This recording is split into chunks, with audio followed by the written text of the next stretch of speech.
Amigos de ¿Por qué no te habré hecho caso? Este podcast es posible gracias a nuestros sponsors y entre ellos tenemos a B2Me Wallet, que es una billetera para gestionar cripto y dinero tradicional. Tiene clientes en más de 100 países y un catálogo que sigue creciendo, Hernán. Y para los que están en España, que sepan que fue la primera aprobada por el Banco de España, así que tiene absoluta seguridad jurídica. Y además, usando el código de afiliado de Somos Potland para obtener una bonificación de 5 euros. Y eso lo encuentran tanto en nuestras redes sociales, @SomosPotland, como en la misma descripción de este podcast. Y recuerden que también este podcast es posible gracias a Lemon Cash. Con su magnífica tarjeta que todos usamos y que recomendamos para el día a día.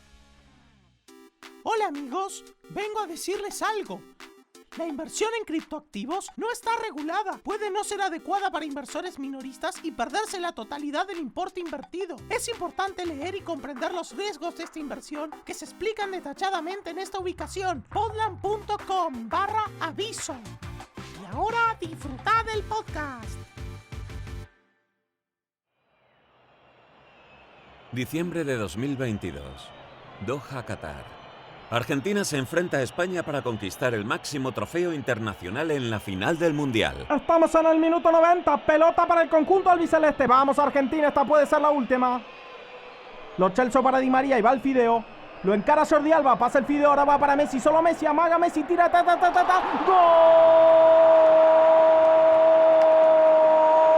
¡Que viva el fútbol, Dios santo de mi vida, la Pulga, gol! El genio del fútbol mundial conquista el sueño. Este gol de Messi que corona a Argentina en la Copa Mundial de Fútbol, la FIFA lo transmite a través de la blockchain de Algorand, patrocinadora oficial del Mundial de Qatar 2022. Bienvenidos a una nueva edición de ¿Por qué no te habré hecho caso? Y cada vez se pone más mainstream. El mundo del deporte ya está aceptando a un proyecto de blockchain como sponsor oficial y creo que estamos ya ante una década donde claramente vamos a empezar a ver cada vez más de estas cosas, lo cual claramente muestra el interés de estas tecnologías en llegar a un público más masivo. ¿Por qué no te habré hecho caso? Exacto. El programa de... Venga. Tendríamos que tener un jingle. Bueno. No, deja de no des ideas. Traigo la guitarra para la próxima. Yo tenía, en el podcast anterior teníamos uno muy bueno, aviso, en adelante, ¿Ah, sí? que decía... ¿Tenías otro podcast antes? Sí, No obvio. soy tu primer amor. No, la puta, me ha roto el corazón. ¿Por qué no te habré hecho caso? Un podcast de Santi Siri en el que te contamos todo sobre el mundo cripto. Dirigido por Hernán Zin y producido por Potland, la revolución del podcast. Bueno, ¿todo un hito, Santi Siri, o esto, detrás de todo esto, es solo publicidad? ¿Realmente lo de Algorand va a funcionar para la FIFA o es más, te pongo dinero y me sacas en la camiseta? ¿Realmente hay una abstracción ahí?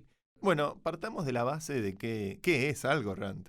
Yo estuve hace varios años en el lanzamiento de Algorand en un hotel en Nueva York. Había, no sé, nada más que 50 personas. ¿Puede ser que haya algo donde no hayas estado? Pero podría ser siempre, qué grande, qué lujo tener. Tuve la suerte de estar en el lugar correcto porque lo fui a buscar también. Irse a vivir a Nueva York o San Francisco un poco es la peregrinación de quien busca estar cerca de estas cosas.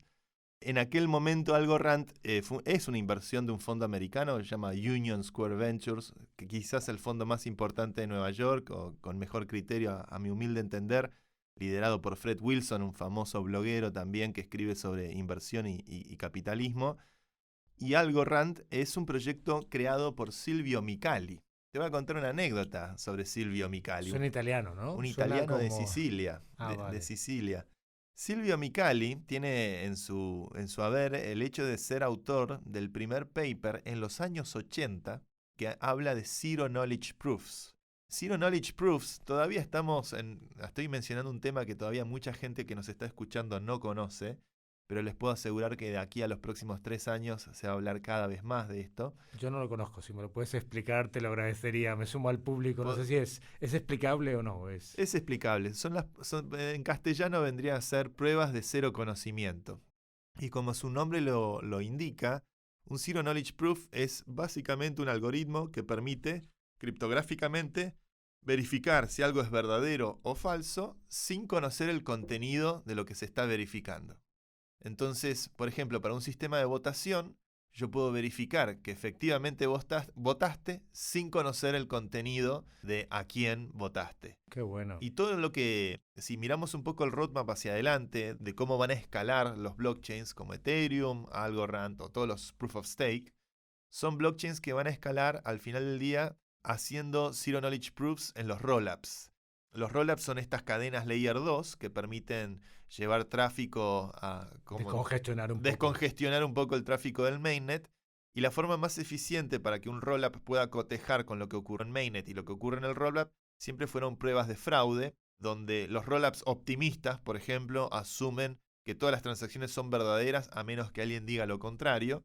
Ese mecanismo funciona relativamente bien, pero computacionalmente un Zero Knowledge Proof es aún más eficiente todavía, porque permite corroborar si la computación que se ejecutó fue verdadera o falsa en el acto, sin requerir todo un procedimiento de pruebas de fraude donde pueda haber challengers o pueda haber gente que diga que una computación no se ejecutó correctamente.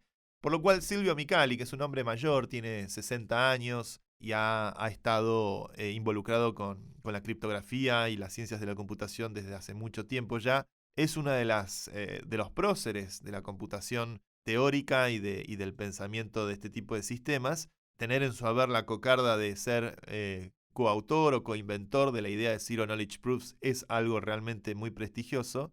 Y yo tengo una anécdota para que también dimensionemos quién es Silvio Micali. Yo lo conocí en el lanzamiento a Micali de Algorand, él es uno de los fundadores de Algorand, donde me explicó un poco cómo funciona el sistema de Proof of Stake que tienen, donde hay una lotería. En esa lotería se elige un validador al azar y ese validador verifica la validez de un bloque de transacciones y lo termina encadenando siempre y cuando los otros validadores o los stakers reconozcan ese bloque. A la semana de conocerlo a Silvio Micali, tuvo un call o una reunión con otro prócer de la computación, que algún oyente estudioso tal vez conozca este nombre, que es David Chaum.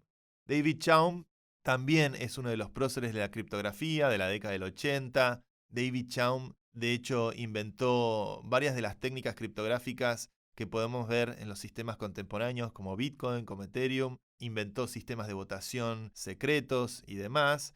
Y cuando tuve mi conversación con David Chaum, cometí el error o el pecado de decirle, la semana pasada conocí a Silvio Micali. Y David Chaum me mira seriamente y me dice, sí, él copió todas mis ideas.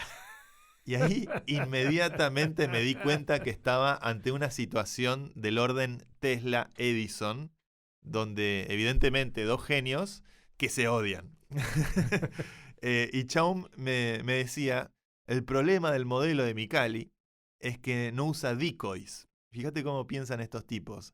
Un decoy es algo que te hace creer que esa cosa está ahí, pero en realidad no está ahí. Ajá. Entonces decía Chaum que en la lotería y en el sorteo tiene que haber falsos bidders para prevenir que alguien no esté tratando de ir siempre al mismo nodo o tratar de sacar ventaja de cómo funciona esa lotería. Es decir, meter distracciones, falsos nodos para poder evitar que sea predecible y explotable cómo funciona la lotería donde se eligen los validadores. Evidentemente creo que son dos mentes prodigiosas, David Chaum y Silvio Micali. Si van a buscar sus páginas de Wikipedia van a encontrar seguramente un montón de referencias y artículos y papers académicos donde ellos aparecen. Pero bueno, ya llegando al punto de apostar por ser un sponsor global de una competencia internacional es algo que habla del momento mainstream que vive cripto. Y me parece que es algo más que atendible. Es un blockchain pequeño, Algorand, el nivel... Sí, esa es la pregunta que te iba a hacer, porque está en número 26 en CoinMarketCap, tiene 6.000 millones de valor, digamos. ¿Por qué no un Solana, un Ethereum, un Tron, otra Layer 1, otra capa 1 con más tracción? Que, bueno, habrá sido una cuestión comercial, ¿no? Yo creo que Algorand encontró tal vez un nicho con los NFTs, como varios de estos blockchains, como Solana y demás, tienen comunidades que hacen NFTs y es un primer caso de uso relevante. La liquidez dentro de Algorand es de $150 millones, si bien tiene un market cap de 6.000 millones, como decís vos. Pero bueno, comparado con Ethereum, que tiene una liquidez a esta altura de estar en los $100.000 millones, es un blockchain pequeño. Pero creo que todos estos blockchains nuevos de Proof of Stake que surgieron en los últimos 3-4 años son proyectos que están encontrando un primer caso de uso con los NFTs y generando comunidad a partir de ello. Y bueno, es algo muy positivo que quieran tener una appeal o un mercado más masivo que seguramente descubra estas nuevas alternativas. Me parece que habrá que ver cómo evoluciona esa estrategia. Yo creo que los blockchains como Ethereum se preocupan fundamentalmente por atraer developers más que otra cosa.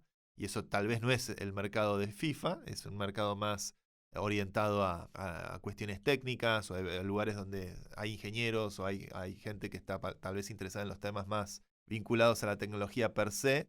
Pero creo que tarde o temprano es importante apelar a este público más grande. Y bueno, habla de que está creciendo el ecosistema, habla de que está creciendo el sector. Y eso es una nota más que positiva de lo que es cripto. Sí, no. Ahora que la FIFA, todos sus datos o parte de sus datos lo hagan a través de esta blockchain pequeña que la empodera, ¿no? De alguna manera, hay una suerte de carrera armamentística en la Layer 1, ¿no? Yo sé que vos vas a decir que van a Ethereum y yo también, y tengo ahí puestos mis huevos en esa cesta. Con Ethereum tenemos todavía este año, estamos mirando ya cada vez más cerca el famoso merge. Sí, me preguntaron varias personas en Instagram, en Twitter, en @somospotland. Me decían, pregúntale a Siri por el merge, hay que hacer un programa del merge. Bueno, ¿cómo va el merge, Santi? Habría que hacer un programa sobre el merge. Es un tema... A ver, Ethereum tiene un montón de desafíos. Yo creo que también está en la vanguardia de descubrir qué tipos de aplicaciones y qué tipos de exploits o de ataques pueden ocurrir en los contextos donde el bounty es cada vez más grande. En Ethereum tiene una liquidez, como decíamos recién, de $100.000 millones, muchísimos contratos inteligentes, y a mayor nivel de liquidez, mayor nivel de atracción a ataques y hackers que van a intentar explotarlo o sacar ventaja de ello. Y la verdad es que Ethereum viene con una resiliencia muy importante. Me parece que el merge está bien encaminado. Lo que reportan todos los developers como Peter Szilagyi o varios de los que están involucrados con el desarrollo de esta transición dan ya una nota muy optimista. Hace una semana en Holanda se hizo el Dev Connect, que es una de las conferencias más importantes en Europa. Y esto atrajo hackers y developers, desarrolladores de todo el mundo. Me parece que está bien encaminado el merge, habrá que ver esa transición a Proof of Stake. Uno de los temas que viene creciendo, y esto seguramente no lo vean reportado en muchos lugares, más allá de los lugares genuinamente especializados en cripto. ¿Y que has sufrido tú personalmente? Y que lo he sufrido yo, es algo que se llama MEV. Vamos a hacer algún día un programa sobre esto, MEV, como dicen en España, o B corta. La sigla significa Maximal Extractable Value, o algunos le dicen Miner Extractable Value, porque es algo que usan los mineros, que son programas, contratos inteligentes que se montan sobre el blockchain, que tratan de anticiparse o hacer front-running de las transacciones de otros. Si yo, por ejemplo, quiero hacer una compra de UBIs en Uniswap, por ejemplo, quiero comprar, 5 Ether de UBIs en Uniswap, hay bots que se dedican a hacer MEV, automáticamente ven esa transacción en el mempool, en la memoria del blockchain, todavía no encadenada a un bloque, sino todavía en la memoria donde esa transacción está en la fila esperando ser encadenada, y deciden hacer una transacción que trata de hacer front-running de mi transacción y sacar ventajas sobre el hecho de que yo quiero hacer ese deal. Entonces, un tipo de ataque muy común que ocurre con el MEV son los sandwich attacks. El sandwich attack, como su nombre lo indica, es un sándwich, porque nosotros de hecho con el UBI vimos un sandwich attack cuando quisimos hacer una quema pequeña, no fue sustancial. Pero eso lo hacen bots. El bot ejecutó un sandwich attack que lo que hace es, el bot ve que yo quiero hacer una transacción, ve que yo quiero comprar, para hacerlo simple al ejemplo, un Ether de UBI.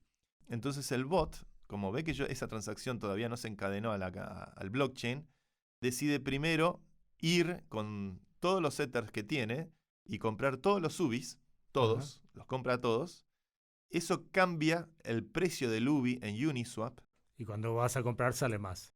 Luego mete mi transacción, y en mi transacción yo compro menos, no compro más de lo que debería comprar. Claro, que compras un mayor precio. A eso porque el bot, con la primera transacción que se anticipa a la mía, cambia la relación de precio que hay en Uniswap. Al comprar todos los UBIs, hace que el UBI sea carísimo, entonces yo compro un UBI mucho más caro de lo que compraría. Y luego de que yo hago mi transacción, es decir, el bot encadena mi transacción detrás de la suya, Luego de que yo hago mi transacción, el bot vuelve a vender todo lo que compró antes. Entonces es un sándwich, hay 2 panes y hay un jamón del medio. Estaba leyendo ayer de algunos tokens que han sacado programas para prevenir los sándwiches. Sí, bueno, el sandwich attack es uno de los tipos de ataques que existen en Vale. esta. Es un área de la industria que está creciendo. La verdad que está en cada vez más en las conferencias cripto. Empieza a haber tracks específicos donde hay charlas que son solamente sobre este tipo de ataques. El sandwich attack es tal vez el más popular, el más conocido, pero hay varios tipos de ataques y hay organizaciones que se han formado como Flashbots, que son organizaciones que tratan de generar técnicas de prevención o técnicas, y este es el planteo filosófico, de MIB éticamente aceptable. Porque al final del día son estrategias de mercado que tratan de operar y de generar profit, de arbitrar esto es lo mismo que hace el arbitraje o que hacen muchos operadores financieros, por lo cual la línea entre ¿es esto ético o esto está mal? Es una línea que a veces se vuelve más gris de lo que uno se imagina. Pero bueno, es interesante ver cómo está evolucionando. Ethereum siempre estuvo en una conversación mucho más avanzada que la conversación que se tiene en otros lugares. En Ethereum fue donde primero vimos los ICOs, en Ethereum fue donde primero vimos los NFTs, en Ethereum fue donde primero vimos DeFi, y en Ethereum es ahora, esto es contemporáneo, donde estamos viendo MIB, que es esta nueva disciplina que no es ajena al mundo de las finanzas. Sí, a mí me recuerda, no sé si lo has leído, el libro Flash Boys de Michael Lewis, Sí, que explicaba cómo habían tirado un cable desde la bolsa de Chicago hasta hasta Wall Street, un cable que había costado $500 millones, que les mandaba la información a tal velocidad que le podía hacer el front running al resto de los... sí, fibra óptica, velocidad de la luz. A la velocidad de la luz, pero había sido una obra tremenda, habían que tenido que pasar trenes, municipios, negociar con todos los alcaldes, con tal de tener esa milimésima de segundo para poder anticiparse a la acción que va a hacer el otro broker. Exacto. Y eso genera miles de millones de dólares Mira, al año. el real estate alrededor de Wall Street es carísimo por una razón sola. Y es por el hecho de que hay mayor proximidad a los data centers y a las supercomputadoras del Nasdaq que están físicamente ubicadas ahí, y ya la ventaja en nanosegundos que genera a la velocidad de la luz, porque hoy fibra óptica hay en todos lados, pero ya estar próximo a eso hace que uno pueda anticiparse a los trades de los demás, y al poder anticiparte de los trades de los demás, eso ha generado que muchos fondos y hedge funds y grandes inversores de Wall Street generen grandes fortunas por aprovechar esa ventaja. Estamos hablando de 5 microsegundos o de 10 microsegundos, y eso hace que el real estate, las propiedades alrededor de Wall Street, tengan un precio altísimo. En el mundo de la descentralización, no hay un lugar físico en el cual tenés que estar cerca para obtener esa ventaja. El lugar físico es que vos seas un minero, o en su defecto, en el caso de Proof of Stake, que vos seas un validador. Entonces, vos mismo, como validador, podés estar ejecutando estos programas dentro de tu propio nodo y hacer que ese nodo trate de llevar a cabo transacciones que traten de representarte alguna ventaja importante para vos a la hora de hacer algo financiero. Vitalik ha dicho que probablemente la próxima batalla, esto no lo había dicho Vitalik, pero lo hicimos varios que tal vez tratamos de conversar con él, la próxima batalla después del merge va a ser realmente tratar de incorporar de forma nativa instrumentos de resiliencia dentro del el funcionamiento de Ethereum, para poder hacer que el funcionamiento de este tipo de bots no vaya en detrimento de la calidad de los diferentes DEXs o de las diferentes aplicaciones descentralizadas que operan en el ecosistema. Y esto es todo en DeFi, ¿no? En los exchanges normales. No, en un exchange normal, no. Un bot de esta naturaleza no aparece en un exchange normal.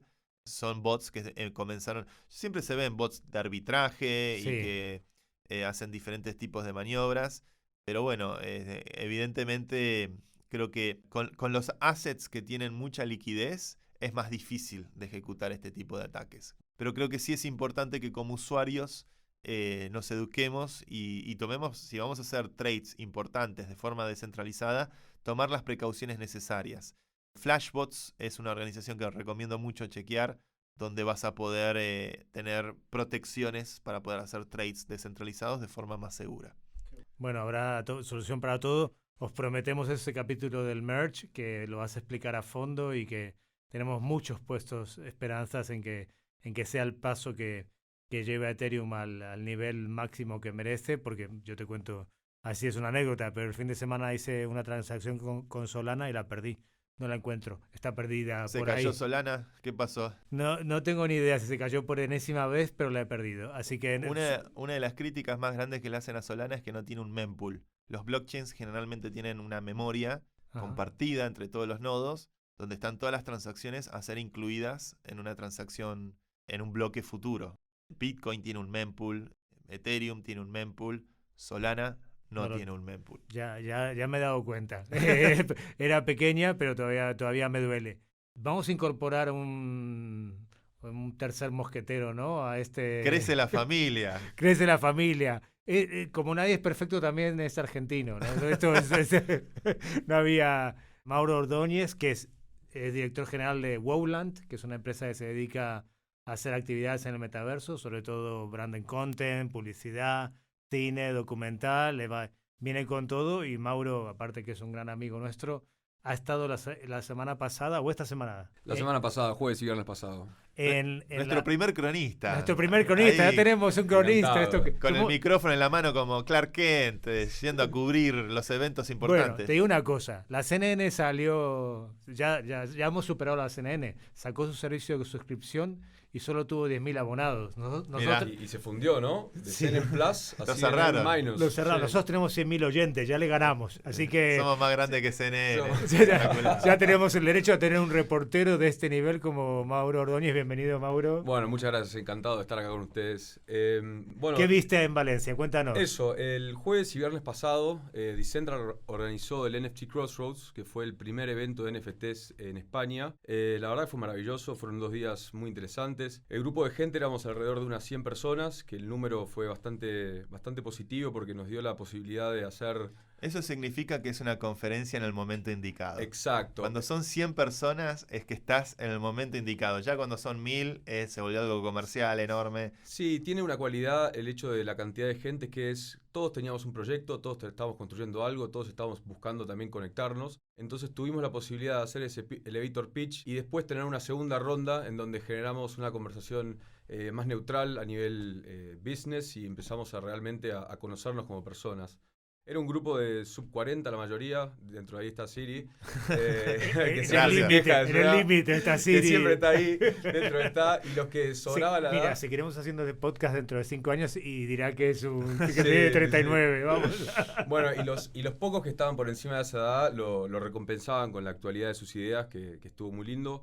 Un detalle del grupo de gente es que más allá de las profesiones lógicas o más directamente relacionadas con NFTs, artistas, ingenieros de sistemas y de información, me encontré con abogados, me encontré con administradores, me encontré con un arquitecto con el cual tuve una conversación que me dejó volando la cabeza, en donde planteaba que en el metaverso, al no tener que respetar las reglas de la física, teníamos que redefinir el concepto de todo, la puerta, la ventana, bueno, una discusión excelente y muy linda. Un momento Christopher Nolan, ¿no? Fue maravilloso.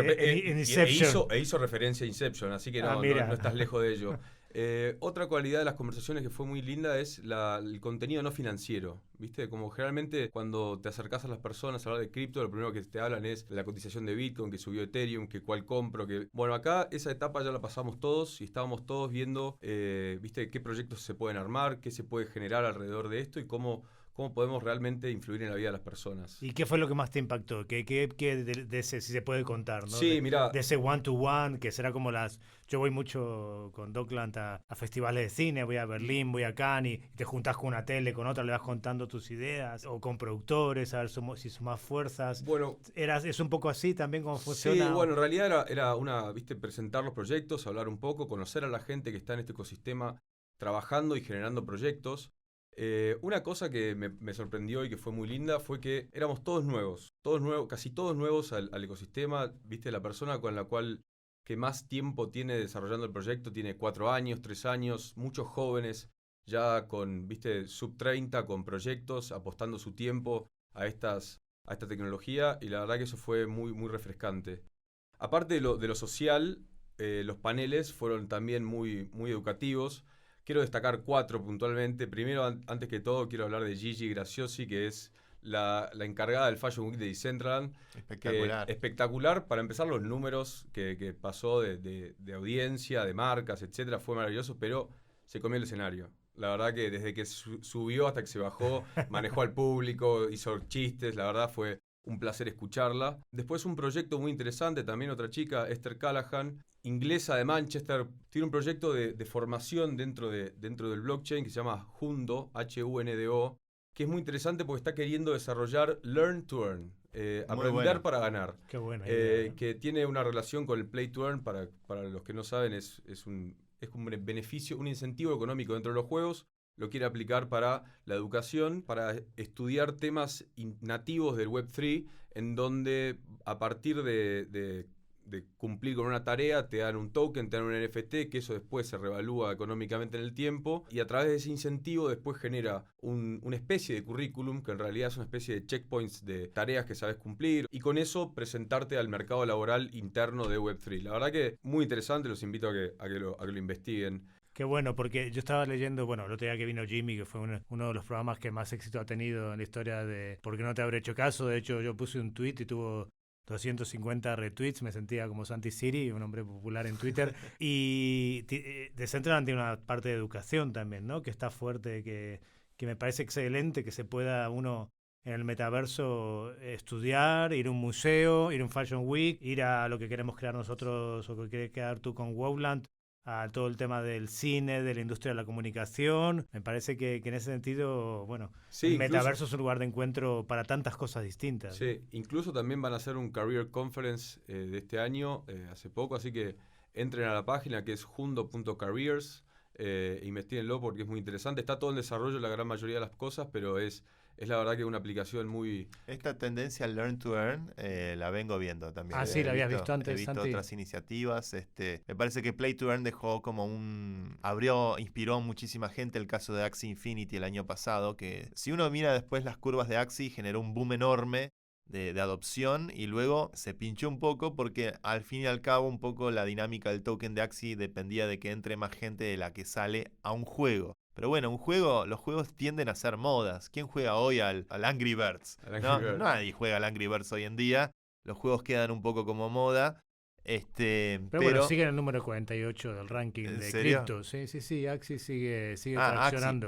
Axie. Angry Birds pasó a la historia. Angry Birds, sí, no, El primer iPhone. Me acordé del Angry Birds porque aparece en la serie de WeWork, que la recomiendo también, es una serie más que interesante sobre el cenit y el ocaso de una compañía. Pero bueno, aplicarlo al plano de la educación me parece trascendental, sobre todo porque además, te diría, evolutivamente, como mamíferos, estamos acostumbrados a incorporar aprendizaje siempre a través del juego. Los cachorritos juegan a que se persiguen y se cazan para adquirir las habilidades que necesitan para su supervivencia, y los seres humanos nos crecemos también educándonos a través del juego, a través de los videojuegos de computadora, a través de los juegos físicos, a través del deporte o de un montón de prácticas, a través del teatro también, que es otra forma de representación del juego, y creo que hay un potencial inmenso de cripto. Justamente lo que viene a traer son incentivos económicos, y creo que esta tendencia de encontrar cómo hacer Learn to Earn, me parece que si se da como una buena aplicación o una serie de buenas aplicaciones para esto, puede ser genuinamente revolucionario para lo que es la educación. Sí, y aparte la presentación también fue muy, muy linda. Después un tema que es un tanto aburrido para todos los que estuvimos ahí. Yo estoy de Derecho, soy abogado, fue la parte legal. Nadie es perfecto. Nadie es perfecto. Claro, exacto. claro, discúlpeme, pero quise ser político en un momento. Peor aún, ¿no? Sí. ¿Quién ha invitado a este hombre? Hubo una presentación de Marina Foncuberta, se llama, tiene un estudio de abogados. Bueno, Marina dio una clase legal de NFTs. Y creo que más allá de que como toda clase de derecho es un poco aburrida, es muy importante que esté la pata de la realidad en la construcción de algo por ahí hoy tan abstracto, porque todo lo que hablamos del play to earn, learn to earn, a fin de cuentas eso después tiene una representación física en los impuestos, en, viste, por ahí algún conflicto legal. Entonces me pareció muy interesante, más que interesante, importante que esté ella ahí hablando de la realidad legal. Voy a decir algo de los abogados. Sí. Yo soy hijo de un abogado, sexta generación de abogados. Se suponía que yo debía haber sido abogado, pero siempre mi padre jamás en mi casa nos habló de derecho, siempre nos habló de cine y de otras cosas, nada que ver con el derecho. Y yo siempre pensé que iba a seguir un camino en las antípodas del derecho, de los temas legales. Nada me parecía más aburrido que usar saco y corbata y hablar de contratos. Hasta que crecí, hasta que maduré, hasta que vi el mundo de la empresa como es y tuve que afrontar reales contratos. Y con el tiempo terminé de entender, generalmente la gente piensa que el programador es alguien que tiene una mente más orientada a la matemática o a la ingeniería. Y desde ya que obviamente ese tipo de talento contribuye un montón a la calidad del código que uno puede llegar a programar, pero en rigor, cuando uno mira la estructura de un programa de computadora, se parece mucho a un contrato. Y más ahora que hablamos de contratos inteligentes y ya las metáforas son realmente muy explícitas. Un contrato es algo que tiene cláusulas y que luego tiene definiciones, ¿no? O sea, se definen los términos y luego dentro de cada cláusula se usan esos términos para poder generar un lenguaje comprensivo sobre qué es lo que va a ocurrir con ese contrato. Bueno, un programa de computadora es lo mismo. En lugar de tener definiciones, tiene variables. Y en lugar de tener cláusulas, tiene funciones. Y eso se expresa también de una forma, en los contratos inteligentes se habla de contratos, lo cual yo muchas veces hablo con hijos o amigos que me preguntan por sus hijos qué carrera seguir, qué les interesaría, alguno que estudió Derecho, alguno que... la verdad que siempre le digo a los abogados o a los que están interesados en temas de Derecho que la programación no es para nada ajena a su práctica, que hay muchas cosas más en común en lo que es el desarrollo técnico de un contrato inteligente con el derecho de lo que uno se imagina, por lo cual no me extraña que aparezcan abogados en la industria y seguramente aparecerán muchos más el día de mañana. A mí algo que me preocupaba, que lo hablamos fuera de micrófono, hablando de Wowland y de todos los proyectos que hay en Wowland, uno de ellos es una película sobre Ucrania a partir de una historia muy, muy concreta, muy bonita, y financiarla con NFTs. Claro, pero ya aparece el abogado del NFT, que te dice, bueno, pero el NFT vas a pagar este impuesto, vas a hacer esto otro, y toda la libertad que parece en un momento de sacarnos el middleman que tantas veces hablamos, como que el middleman quiere entrar de vuelta y el Estado quiere entrar de vuelta. ¿Por qué no nos dejan tranquilos? Yo quiero hacer una película de Ucrania y quiero sacar un NFT igual, y que me dejen en paz. Sería positivo que los abogados aprendan más de cómo funciona el blockchain, que cómo funciona la burocracia. Exactamente, esa sería la solución. Pero si estamos sacando una serie de NFTs para hacer una película sobre un caso muy concreto de Ucrania, que es una historia maravillosa, dura pero maravillosa. Pero ahora ya...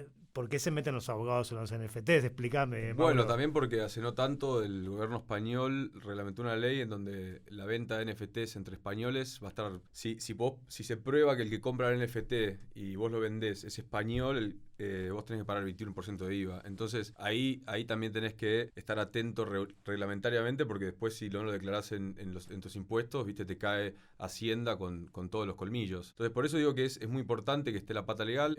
Todos nosotros la mayoría entramos acá en la búsqueda de la soberanía individual y hacia allá vamos, pero es paso por paso, ¿viste? Pero una pregunta para ustedes que saben tanto. Por ejemplo, la declaración de la renta, que no sé cómo se llama en Argentina. No existe. La declaración sí. Tenés que hacer la declaración una de la vez renta al año. Una vez al año. Como sí. Por supuesto que sí, Ordóñez. Yo siempre fui empleado público. No le hiciste nunca, sos político. Yo siempre fui empleado público. La tenés que hacer, ¿no? Entonces yo estaba leyendo casos de Estados Unidos con los 401k, con todo esto que hacen ahora en mayo, ¿no? Que declaran todos un solo día al año, declaran todo. Yo hago 700.500 millones de transacciones con NFT, con cripto, y me llamaba mi contable, bueno, ¿qué has hecho? Le digo, yo qué sé qué he hecho, y no hay constancia, digamos. Es muy difícil que el Estado realmente, o uno mismo se recuerde todas o tenga registro, por ejemplo, como decía Solana no tiene memoria de las transacciones, ¿no? Entonces, ¿cómo casan estos mundos, ¿no? Yo no subestimaría el poder del Estado. Me estás asustando con eso. A ver. Orwellianos total. Sí, por supuesto. Por un lado, me parece que el Estado hoy, en el año 2022, sí tiene pocas armas respecto a las armas que tiene cualquier usuario avanzado de cripto, de estas redes o de los diferentes protocolos. Pero eventualmente el Estado termina alcanzando o desarrollándose y comprendiendo mejor cómo funcionan estas redes.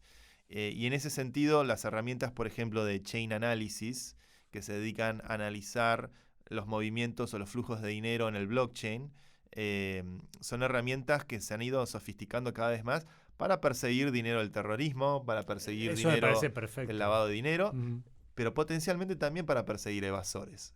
No, pero no te digo evasor. Por ejemplo, estaba leyendo un caso de Estados Unidos, un tipo que tiene que hacer la declaración de la renta, que lo ponía en Twitter. Dice, tengo como 1500 páginas de información de todas las cosas que he hecho, he comprado, he vendido, sobre todo el año pasado, que fue, ¿no? Con todos los meme coins, había comprado 750.000 coins, se había arruinado con todos, digamos. Eso a Hacienda le llega y le explota la cabeza, ¿no? Sí, a mí me cuesta entender. Una vez escuché a alguien que me dijo que el IRS, que es la Hacienda de los Estados ¿Y en Unidos, Argentina cómo se llama? La Perdón. FIP. La FIP, la famosa FIP. El mejor día de mi vida fue cuando mi contador me dijo que me dieron de baja en AFIP porque no tenía hace 5 años no tenía actividad económica en Argentina. No lo podía creer.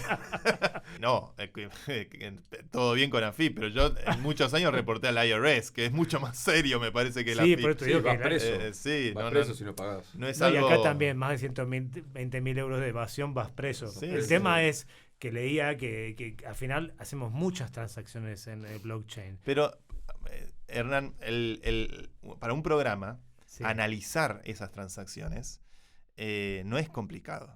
O sea, no es que va a haber un funcionario que va a estar mirando una por una las transacciones en Etherscan. La Hacienda o la institución gubernamental tranquilamente puede tener un software de análisis de transacciones en la cadena donde determina qué es lo que ocurrió con esas transacciones de forma automática. Y eso puede llegar a ocurrir en los próximos años. Pero, y en dos preguntas, DeFi, en DeFi, Ujú. ¿ahí también tienen tanta capacidad de seguirnos y rastrearnos? Todo se puede seguir, o sea, te metes en Etherscan y en Etherscan muy fácilmente cualquiera, yo me dedico mucho a analizar transacciones y demás. Lo que creo que es importante es que como usuarios reconquistemos nuestro derecho a la privacidad. Eso es lo que El artículo 12 reivindicamos. de la Carta de los Derechos Humanos de Naciones Unidas, de todos los seres humanos tenemos derecho a la privacidad de nuestros actos. Y creo que eso sí cripto nos está empoderando y nos está dando herramientas. Los primeros años de Bitcoin se decía, bueno, Bitcoin permite transacciones anónimas y muchos tal vez cometíamos el error de repetir eso. Hoy sabemos que Bitcoin es probablemente uno de los blockchains más públicos que hay, por el hecho de que si bien yo no puedo específicamente asociar una dirección de Bitcoin a una identidad humana, desde el momento en que una identidad humana dice esta es mi dirección de Bitcoin públicamente, a partir de ahí sí, sabemos que todas las transacciones asociadas a esa dirección están asociadas a esa persona, porque la trazabilidad de las transacciones de Bitcoin es evidente. Por eso existen tecnologías como los mixers, que se dedican a mezclar las transacciones de varias personas, o existen prácticas como no revelar públicamente cuáles son tus direcciones asociadas a tu identidad, que es una buena práctica como para poder resguardar de la privacidad, que al final del día la privacidad, cuidar de nuestras partes privadas, es una cuestión de higiene. Solamente uno puede cuidar las partes privadas de uno mismo. Hace varios años yo estuve en Inglaterra con un capo de inteligencia y me hizo esta analogía. Cuando en el siglo XIX estaban instalando las primeras tuberías de agua y demás y se generaron los primeros baños domésticos dentro de las casas, tenían que enseñarle a la gente a cuidar de sus partes privadas dentro del baño, ¿no? Y bañarse y ducharse y la higiene dependía de cada uno. Vamos a tener una internet... Eso es bath to earn, ¿no? Bath to earn. Earn to bath. Con cripto, cuidar la higiene de nuestra computadora, la higiene de nuestros datos, de nuestra privacidad, es al final del día responsabilidad de uno con uno mismo. No puede venir una empresa a decirte yo resuelvo tu privacidad por vos, porque desde el momento que esa empresa conoce tus datos ya deja de ser algo privado. Entonces es importante que los usuarios entendamos qué prácticas o qué formas de uso de estas herramientas ayudan a que las transacciones o que las actividades que tenemos dentro de estas redes sean hechas con privacidad y que no estén sujetas a la sospecha o a la persecución a veces hostil del Estado. A mí me odio hablar de impuestos y más los odio pagarlos cuando, bueno, cuando se usan bien, que en España se usan en buena medida muy bien, hay carreteras, hay seguridad, hay muy buenos hospitales, otra parte se despilfarra lamentablemente y no se apoya a los emprendedores todo lo que se debería apoyar. Este es un país que tiene ese defecto. Pero entiendo lo que te puedan hacer un seguimiento Hacienda, el IRS o la FIP en el blockchain, ¿no? Pero si, por ejemplo, yo estoy en Nexo, que me ha pasado en enero, ¿no? Pido un préstamo y ese préstamo después me lo llevo a un exchange y ahí hago un apalancamiento porque, como todo el mundo en diciembre, pensé que iba a subir y me hice mierda y lo perdí todo. Pero Bueno. eso no queda reflejado en el blockchain. Y puede venir Hacienda y me dice, no, yo vi que usted me mandó No. $1.000 acá y yo le voy a decir, no, pero esos $1.000 los perdí porque Pero soy a un Hacienda- pelotudo que le puso Hacienda un le por puede- 125 y lo pero perdió todo. A Hacienda le puedes reportar pérdidas también. O sea, las Pero pérdidas tienes que se demostrar al reportan. exchange, ¿o no? Todo lo que puedas demostrar se demuestra. Hacienda no es que tenés que estar registrado en algún lugar. Tenés que decir, yo hice esto, tuve estas pérdidas. No me molesten, déjenme en paz. Mucha gente, de hecho, hace como argumenta que ha tenido grandes pérdidas con ciertos tokens o con ciertos NFTs y demás, y lo usa eso como excusa para evitar un impuesto mayor dentro del IRS o Hacienda o donde sea que reporte impuestos. Pero yo creo que el IRS es el que está funcionando. Yo creo que en España todavía lo que están haciendo es multar a la gente que ven que hace operaciones en Bitcoin. Funciona como un desastre en todo el mundo. Ni Ah, el ¿sí? IRS es perfecto, ni Hacienda es perfecto. Son entelequias burocráticas que no tienen la capacidad de procesar toda la información que procesan. Algo que a mí me dijeron hace muchos años era que de las aplicaciones que se envían al IRS en Estados Unidos, solamente el 1% o menos del 1% son realmente revisadas a fondo. Seguramente hay sistemas informáticos que se dedican a detectar inconsistencias. Si bien es el formato de los formularios y demás, son formularios que tienen esos formatos tan estructurados precisamente para alimentar sistemas informáticos, que tratan de automatizar la tarea de revisión, pero los que llegan a tener revisión humana son probablemente una gran minoría de los formularios. Pero yo no descartaría que en los próximos años estas tecnologías que automatizan la revisión del contenido y demás evolucionen. A ver, Guzmán, ministro de Economía de la República Argentina. Nosotros fuimos con Vitalik Buterin al Ministerio de Economía a sentarnos con el señor Guzmán, que la verdad es un ministro de Economía bastante de un perfil muy serio, de gestor, sin grandes alocuciones políticas y que está haciendo un trabajo francamente dificilísimo, como manejar la deuda argentina y además es una persona joven. Es de hecho más joven que yo, cosa que a mí me descoloca un poco. Existe más gente más joven que vos. Existe. Y está Mauro aquí sentado. Creo que es porque es pelado, ¿no? Pero vos sabés que me molestó de Guzmán. Me molestó entre comillas. Me dijo, ¿y ustedes chicos cuántos años tienen? Digo, pero discúlpeme, ministro. Soy mayor que usted. Yo soy mayor que usted. Porque nos veía, Vitalik era más chico, ¿no? Pero nos veía como los jovencitos del blockchain y en realidad él es el vejestorio de la burocracia juventud, argentina. Pero bueno, Guzmán en un momento la verdad que fue una conversación muy amena y fue enriquecedora para todos. Pero Guzmán en un momento le pregunta a Vitalik, ¿qué opinás de estas tecnologías? Y habló de una compañía que se dedican a tratar de perseguir las evasiones, a detectar a la gente que tiene cuentas offshore en Panamá o en Caimán o en donde sea. Eso está como argumentando qué bueno la inteligencia artificial aplicada a eso.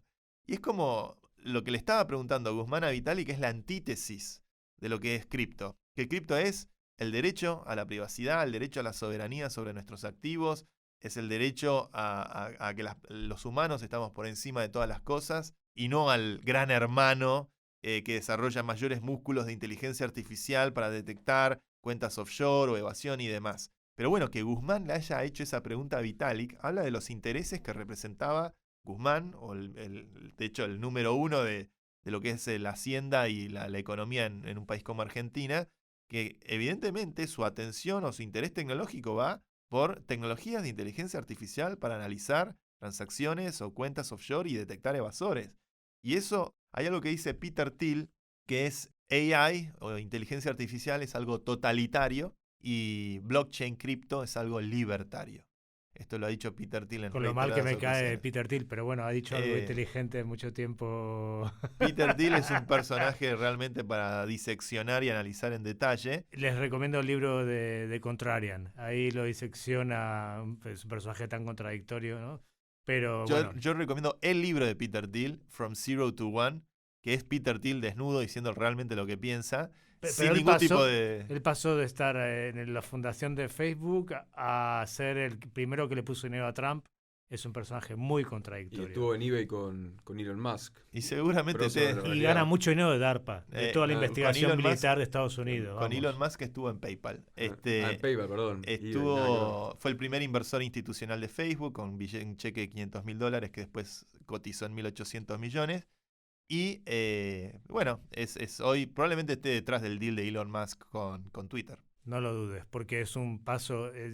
Lo de Elon Musk tiene un paso también hacia la derecha libertaria. Es un guiño por SpaceX, por DARPA. DARPA es el gran fondo de Estados Unidos que da dinero al desarrollo de tecnologías. Es el ejército. Es el ejército, pero da dinero a empresas privadas para desarrollar robots, para desarrollar cohetes. Láseres que tiran rayos desde Entonces el cielo. a mí esta cosa de libertaria de Elon Musk también no la veo tan baladí, sino que veo un guiño a la ultraderecha o a la derecha más radical. Eso he leído en muchos lugares, pero bueno, es una discusión para otro día. Mauro, bienvenido al equipo, reportero estrella de ¿Por qué no te habré hecho caso? Y nada, me quedo con el miedo a que la inteligencia artificial me ha dejado ahí preocupado. No hay que temer, es una batalla que va a durar quizás eternamente. Es la batalla entre el control y la libertad. Me parece que es algo que hay que tomar plena conciencia de que es algo que hay que sostener consistentemente a lo largo del tiempo, con las tecnologías, con las prácticas, con los hábitos que desarrollemos como individuos. Y no hay que temer, yo creo que siempre la libertad tiene las de ganar porque suele estar del lado del bien. ¡Ánimo! ¡Saldremos de pobres con esto! Si te ha gustado este podcast y quieres más información, síguenos en nuestras redes sociales @somospodland o en nuestra web podland.com. Y no olvides darle al botón seguir para enterarte de nuevos episodios. Producido por Luciano Pozzi. Investigación Lucía Lopreyato. Diseño de imagen Juanjo Contreras. Locutado por Fernando Simón. Productora ejecutiva Julia Gómez Cora. Presentado por Santi Siri y dirigido por Hernán Zin. El presente podcast no supone asesoramiento financiero de ningún tipo, sino simplemente la opinión de sus participantes. Las recreaciones en él contenidas están basadas en hechos reales, pero son fruto de la ficción de los guionistas y del equipo artístico de Podland. Podland, la revolución del podcast.